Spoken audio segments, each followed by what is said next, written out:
கர்த்தரிடத்துல என்ன நீங்க வாஞ்சையோட இருக்கணும்னா, நீங்க எனக்கு ஆதரவா இருங்க ஆண்டவரே, நீங்க எனக்கு ஆதரவா இருங்க ஆண்டவரே. உங்களை பகைச்சு உங்களை வெறுத்துட்டு நான் எந்த காரியத்தையும் செய்ய முடியாது. அதனால உனக்கு விரோதமாய் உன் பக்கத்தில் 1000 பேரும் உன் வலதுபுறத்தில் 10,000 பேர் விழுந்தாலும் அது உன்னை அணுகாது.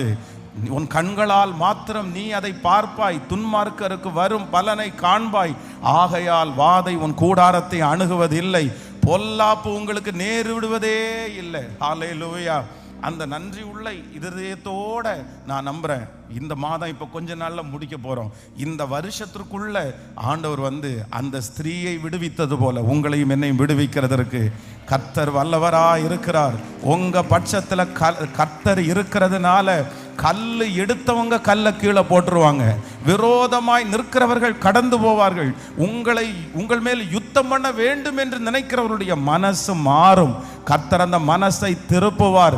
அவர்கள் போட்டிருக்கிற திட்டம், அவர்கள் போட்டிருக்கிற சூழ்நிலைகள், இது எதுவுமே உங்களுக்கு விரோதமாய் வாய்க்குவது இல்லை.